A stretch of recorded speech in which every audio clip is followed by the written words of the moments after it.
이러면 새가 날아오르려고 하면 두 날개가 펄럭거려야 날아오릅니다. 비행기가 이륙할 때는 두 날개가 맞바람을 안고 휙 해서 비상합니다. 새가 날지 못한다면 그 새는 살아가기가 힘들 것입니다. 비행기가 뜨지 않는다면 그건 비행기가 아니고 고철 덩어리겠지요. 한쪽 날개가 고장이 나거나 한쪽이 안 되면 제자리를 뱅글뱅글 돕니다. 이 두 날개가 세트 플레이가 겸비가 될 때에 이륙이 된다는 거예요.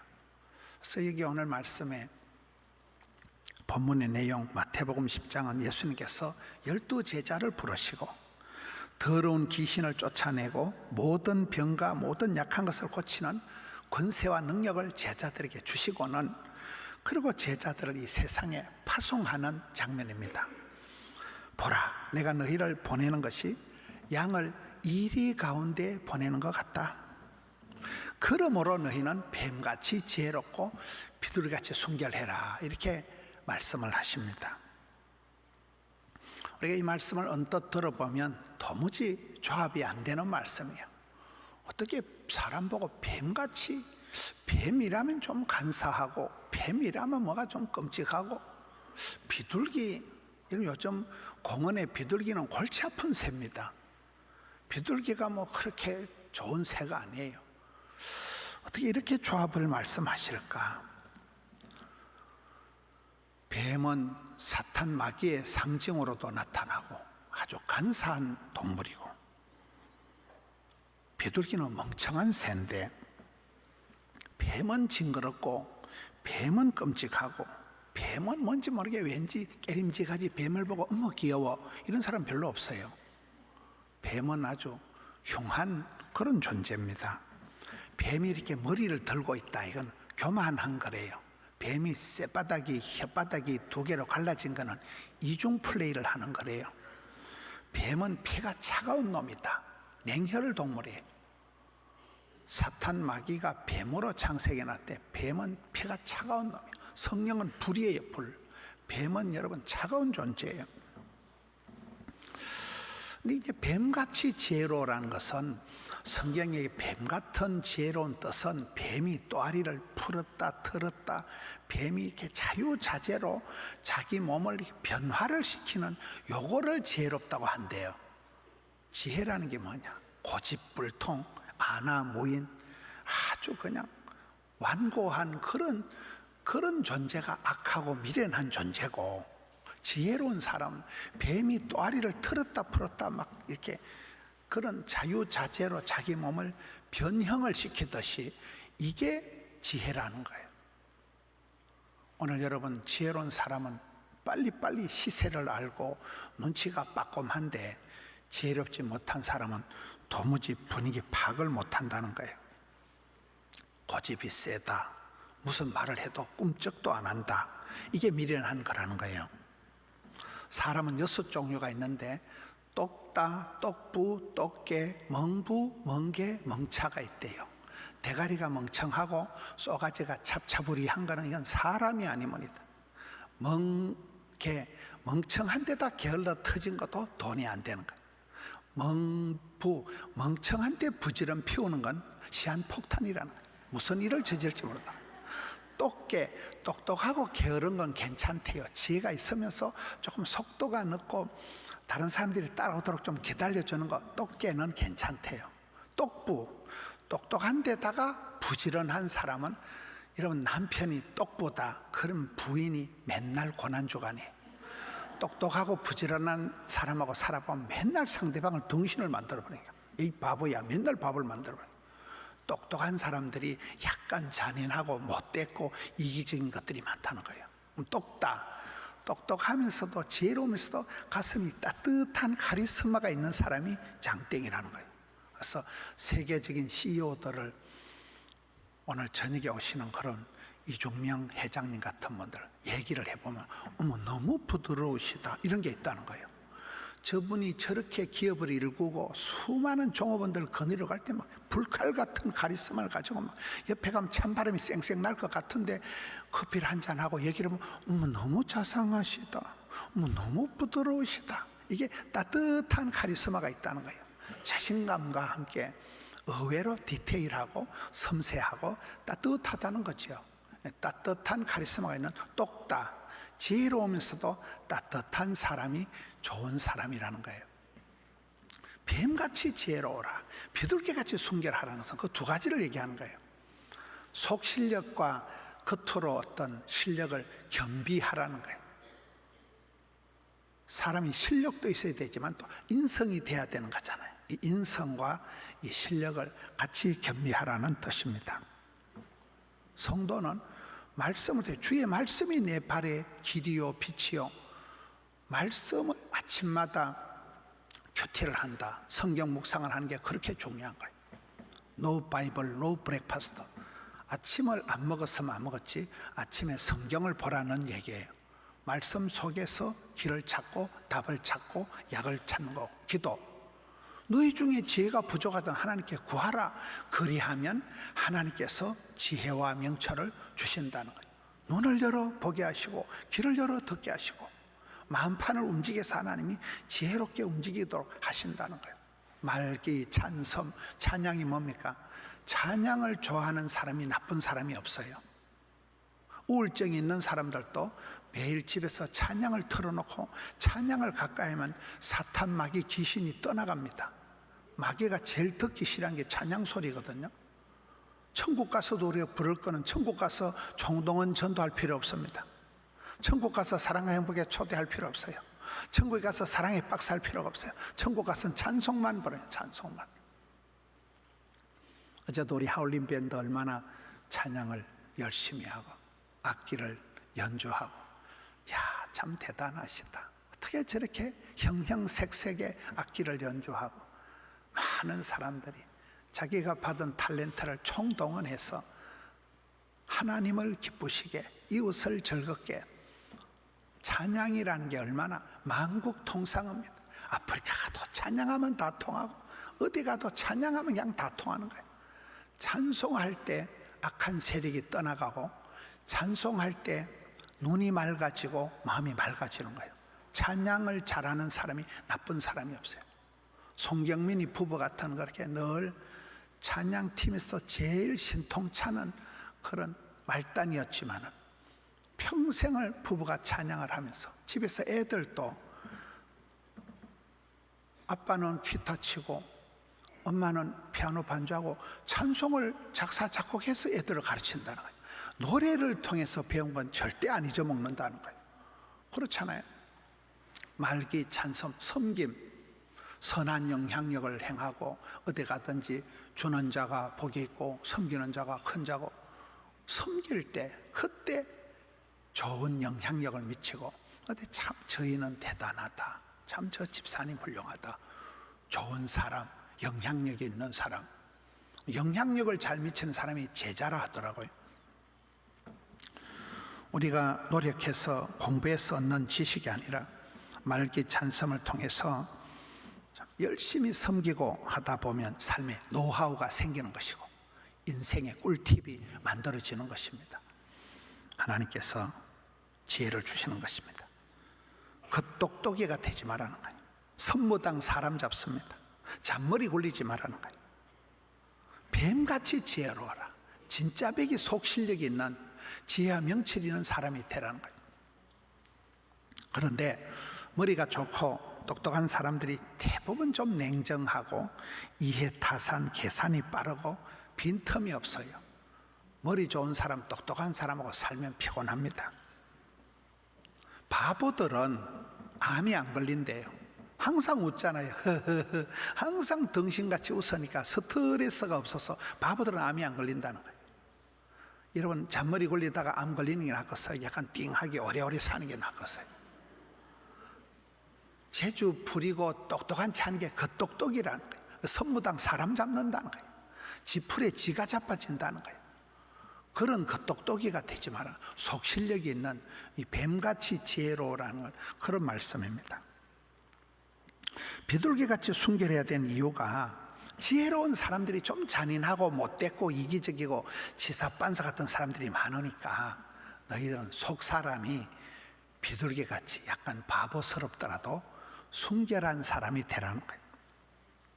이 비둘기같이 순결함과 뱀같이 지혜로움이 겸비 콤비 플레이가 될 때 이 사람이 좋은 사람, 세상을 감당할 수 있는 사람이 된다는 거예요. 뱀과 비둘기는 함께할 수 없는 존재지만은 여러분 성경 이사야 11장에 가서 보면 장차 메시아가 오셔서 통치하시는 그 나라가 되면은 사자들이 어린 양과 뛰놀고 이리가 어린 양과 함께 살며 어린아이가 독사굴에 손을 넣고 어린아이가 독사굴에 손을 넣고 그런 시절이 온다는 거예요. 우리가 볼 땐 상극인 존재가 원소치가 아닌데 잡아먹는 존재가 아니고 사자와 어린아이들이 같이 뛰논다는 거예요. 이리와 어린아이들이 같이 논다는 거예요. 어린아이들이 독사굴에 뱀굴에 손을 넣어도 까딱 없다는 거예요. 여러분 여기 어린이와 뱀과 비둘기가 함께하는 그 나라가 오면 주님이 다스리는 그 나라가 되면 평화의 나라 천국이 오면 그런 이 함께하는 어울리는 콜라보레이션이 된다는 거예요. 이런 비둘기같이 순결하라고 할 때 비둘기는 골치 아픈 새라니까요. 머리가 나쁜 사람을 새머리다, 가슴이 좁은 옹졸한 사람을 새가슴이다 이렇게 얘기를 합니다. 이 골치 아픈 비둘기지만은 성경의 비둘기가 이게 순결의 상징, 평화의 상징으로 또 성령님이 임하실 때 비둘기같이 임하신다 이렇게 얘기합니다. 아까 뱀은 이런 마귀가 뱀으로 사탄이 나타났지만 창세기에 여기에 비둘기는 성령이 나타날 때 상징이라는 거예요. 지혜로운 사람이 이기적이고 냉정하기 쉽기 때문에 뱀같이 지혜로운 자는 반드시 약간 바보 같은 모자라는 비둘기 같은 그런 순결함을 세팅을 하라는 거예요. 이게 놀라운 조화가 된다는 거예요. 여러분 바보 온다리가 평강공주를 얻습니다. 잔머리 굴리는 사람은 지풀에 지가 자빠진다는 거예요. 그런데 순결을 또 강조하다 보면 거룩이다, 순결이다, 깨끗한 것을 강조하는 사람들은 대부분 완벽주의에 빠져요. 완벽주의가 뭘까요? 정신병의 시초가 완벽주의라는 거예요. 유달리 깔끔을 떠는 사람들은 그 또라이라고 보면 돼요. 거지가 오래 사는 이유가 뭘까요? 거지는 동네방네 다니면서 오만 밥을 다 얻어먹기 때문에 항체가 형성돼서 거지가 오래 산다. 근데 유달리 더러브라 이런 깔끔을 떠는 사람들은 속이 이렇게 항체가 없기 때문에 병이 걸리면 바로 뒤져. 바로 죽는다니까요. 면역이 항체가 없다는 거예요, 오히려. 그래서 유달리 여러분 남을 막 개무시하고 지만 똑똑하고 지만 깨끗한지 하는 사람은 약간 정신병적인 기질이 있구나 그렇게 보면 틀림없다니까요. 그래서 이 조합이라는 게 비둘기같이 순결을 강조하는 사람은 뱀같이 지혜로운 실력이 있어야 된다고. 뱀같이 지혜로운 사람은 지 실력만 나대는 사람은 비둘기같이 약간 바보 같은 그 순결함을 또 갖추라는 거예요. 이 두 날개라는 거예요. 두 날개가. 이 세상에 의인은 없나니 하나도 없다.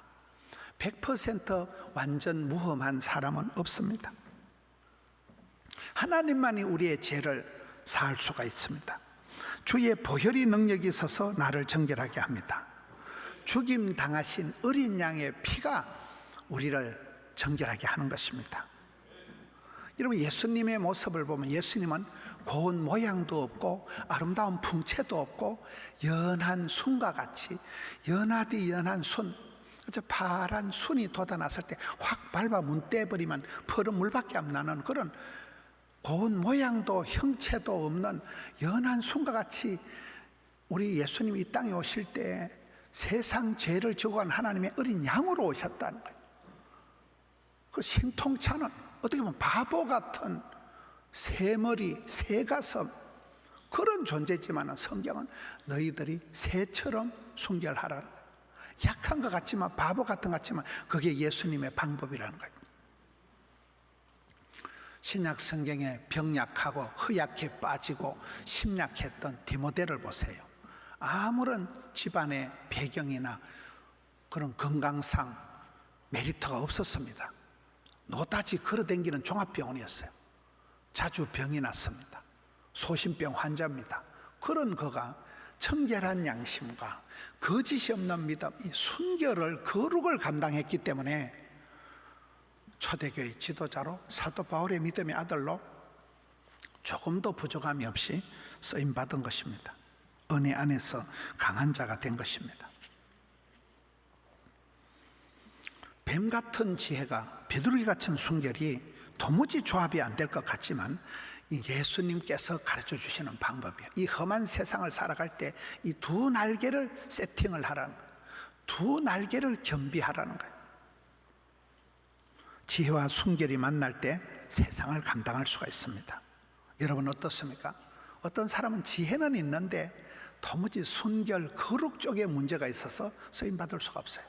어떤 사람은 지는 착하고 지는 좋은데 실력이 없어. 실력이 세상의 어떤 일을 감당을 못하는 거예요. 실력이 있어야 됩니다.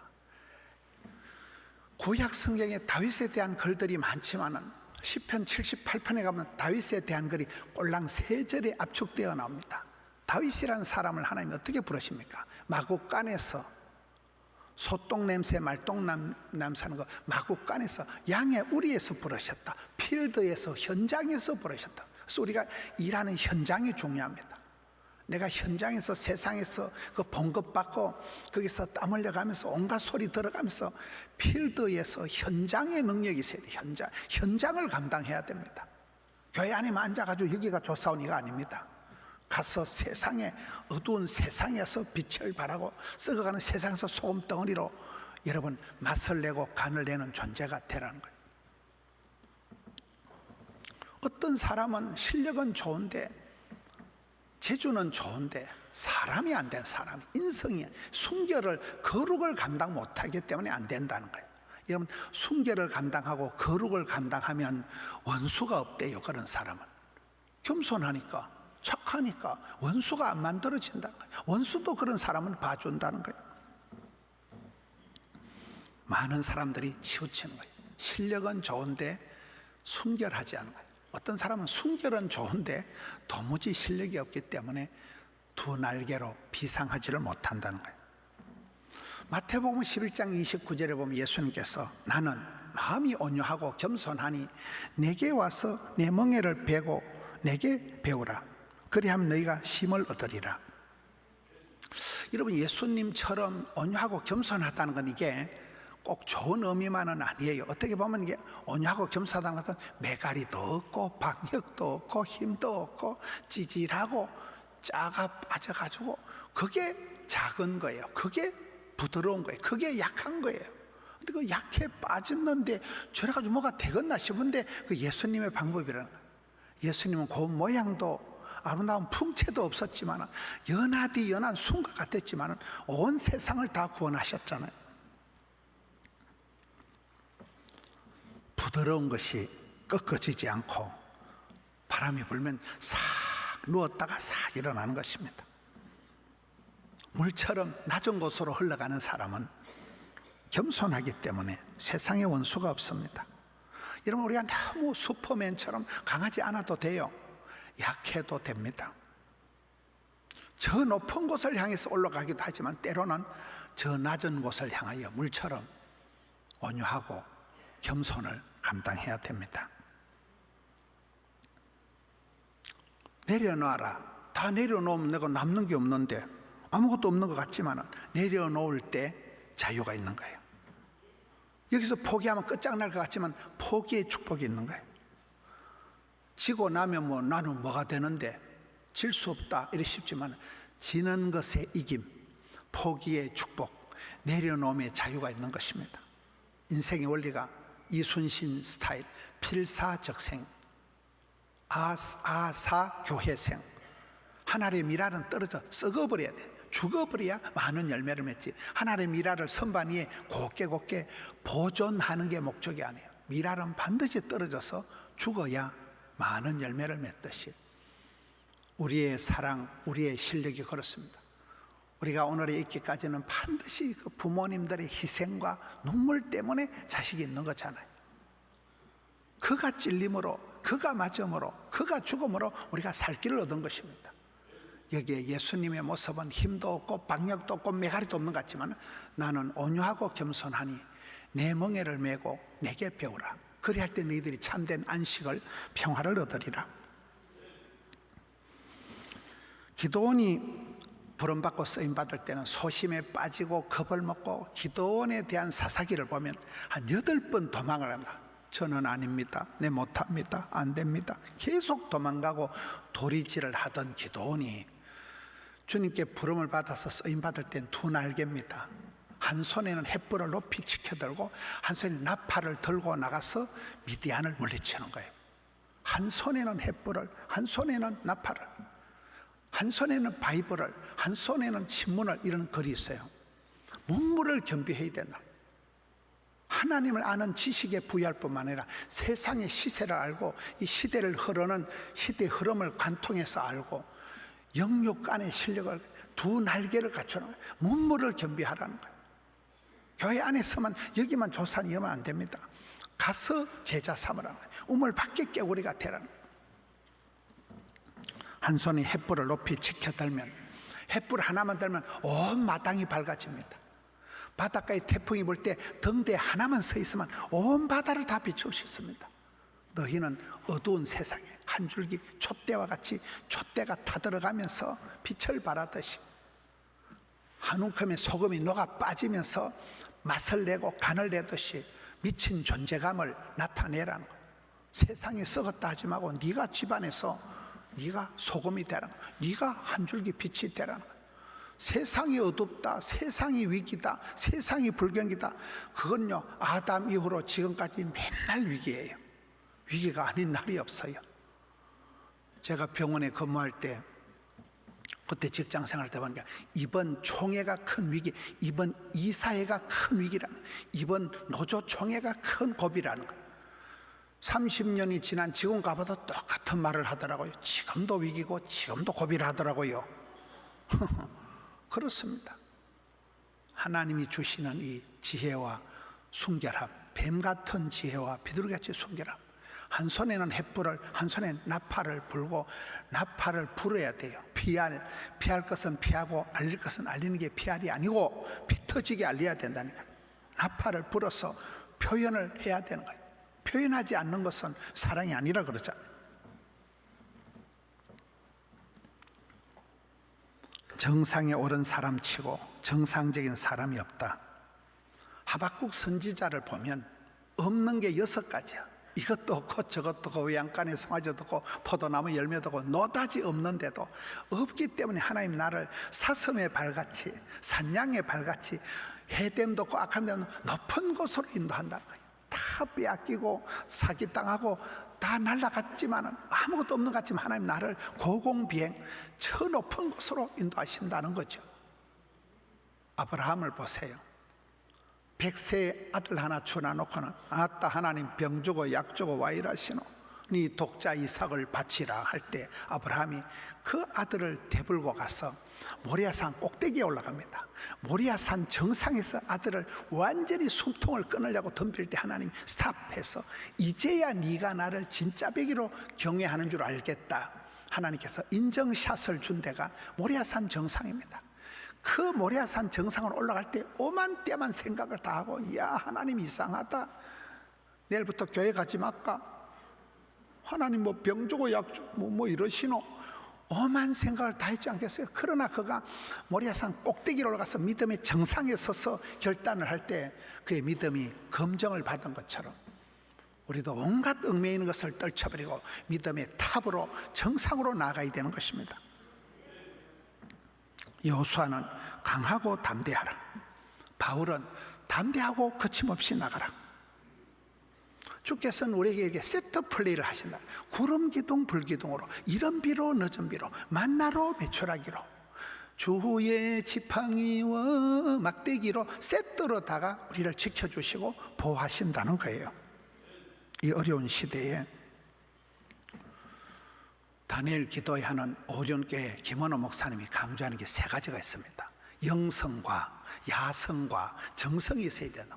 영성은 주님이 기뻐하신다면, 하나님의 영광을 위해서 솔리데오 글로리아, 하나님이 기뻐하신다면 내가 뭐든지 하겠다는 영빨이 있어야 되고, 그럴 뿐만 아니라 사람이 야성이 있어야 돼요. 가서 제자 삼는.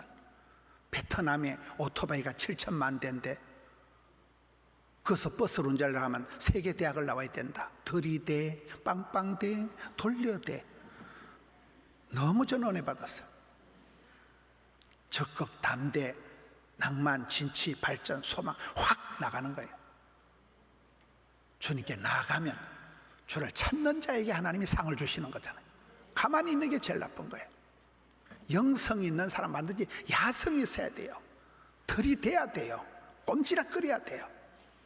이 영성과 야성뿐만 아니라 솔로몬이 지혜를 얻을 때는 1000번째를 지극정성, 지사충성, 극진한 정성을 쌓았을 때 1000마리를 제사를 드렸을 때 하나님께서 그에게 지혜를 주신 거죠. 오늘 우리가 영성과 야성과 두 날개를 겸비해서 이 험한 세상을 살아갈 때 속실력을 갖추고 겉으로도 완전히 하나님 전신갑주를 취해서 입을 만큼 영육간에 문물을 겸비해서 두 날개를 펄떡거리면서 뱀같이 지혜롭게 비둘기같이 순결하게 예수님처럼 온유하면서도 겸손하게 두 날개를 겸비해서 이 험한 세상을 너끈히 감당하시는 우리 성도님들 되시기를 축원합니다.